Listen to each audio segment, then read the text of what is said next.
Book of genesis chapter 2 उत्पत्ति chapter 2। यो आकाश और पृथ्वी और उनकी सारी सेना का बनाना समाप्त हो गया और परमेश्वर ने अपना काम जिसे वो करता था 7वें दिन समाप्त किया और उसने अपने किए हुए सारे काम से 7वें दिन विश्राम किया। और परमेश्वर ने 7वें दिन को आशीष दी और पवित्र ठहराया, क्योंकि उसमें उसने सृष्टि की रचना के अपने सारे काम से विश्राम लिया। मनुष्य की उत्पत्ति। आकाश और पृथ्वी की उत्पत्ति का वृत्तांत ये है कि जब वे उत्पन्न हुए, अर्थात जिस दिन यहोवा परमेश्वर ने पृथ्वी और आकाश को बनाया, तब मैदान का कोई पौधा भूमि पर न था और न मैदान का कोई छोटा पेड़ उगा था, क्योंकि यहोवा परमेश्वर ने पृथ्वी पर जल नहीं बरसाया था और भूमि पर खेती करने के लिए मनुष्य भी नहीं था। तो भी कोहरा पृथ्वी से उठता था, जिससे सारी भूमि सींच जाती थी। तब यहोवा परमेश्वर ने आदम को भूमि की मिट्टी से रचा और उसके नथनों में जीवन का श्वास फूंक दिया और आदम जीवित प्राणी बन गया।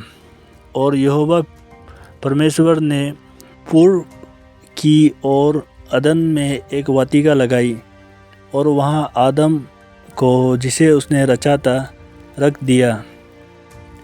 और यहोवा परमेश्वर ने भूमि से सब भांति के वृक्ष जो दिखने में मनोहर और जिनके फल खाने में अच्छे हैं उगाए, और वाटिका के बीच में जीवन के वृक्ष को और भले या बुरे के ज्ञान के वृक्ष को भी लगाया।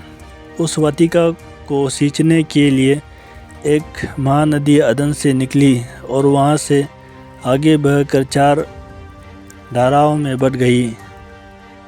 पहली धारा का नाम पिसोन है। ये वही है जो हबीला नाम के सारे देश को, जहाँ सोना मिलता है, घेरे हुए है। उस देश का सोना चौका होता है, वहाँ मोती और सुलेमानी पत्थर भी मिलते हैं। दूसरी नदी का नाम गीहोन है। ये वही है जो कुश के सारे देश को घेरे हुए है। और तीसरी नदी का नाम हिद्देकेल है। ये वही है जो अश्शूर के पूर्व की ओर बहती है। और चौथी नदी का नाम परात है। तब यहोवा परमेश्वर ने आदम को लेकर अदन की वाटिका में रख दिया कि वो उसमें काम करे और उसकी रक्षा करे। और यहोवा परमेश्वर ने आदम को ये आज्ञा दी, तू वाटिका के सब वृक्षों का फल बिना कटके खा सकता है, पर भले या बुरे के ज्ञान का जो वृक्ष है उसका फल तू कभी ना खाना, क्योंकि जिस दिन तू उसका फल खाएगा उसी दिन अवश्य मर जाएगा। फिर यहोवा परमेश्वर ने आदम का अकेला रहना अच्छा नहीं, मैं उसके लिए एक ऐसा सहायक बनाऊंगा जो उससे मेल खाए। और यहोवा परमेश्वर भूमि में से सब जाति के बनेले पशुओं और आकाश के सब भांति के पक्षियों को रचकर आदम के पास ले आया कि देखे कि वो उनका क्या क्या नाम रखता है। और जिस जिस जीवित प्राणी का जो जो नाम आदम ने रखा वही उसका नाम हो गया। अतः आदम ने सब जाति के घरेलू पशुओं और आकाश के पक्षियों और सब जाति के बनेले पशुओं के नाम रखे।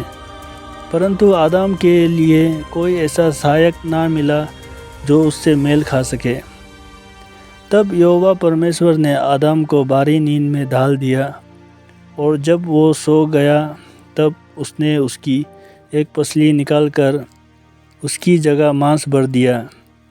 और यहोवा परमेश्वर ने उस पसली को, जो उसने आदम में से निकली थी, स्त्री बना दिया और उसको आदम के पास ले आया। तब आदम ने कहा, अब ये मेरी हड्डियों में की हड्डी और मेरे मांस में का मांस है, इसलिए इसका नाम नारी होगा, क्योंकि ये नर में से निकाली गई है। इस कारण पुरुष अपने माता पिता को छोड़कर अपनी पत्नी से मिला रहेगा और वे एक ही तन बने रहेंगे। आदम और उसकी पत्नी दोनों नंगे थे, पर लज्जाते ना थे।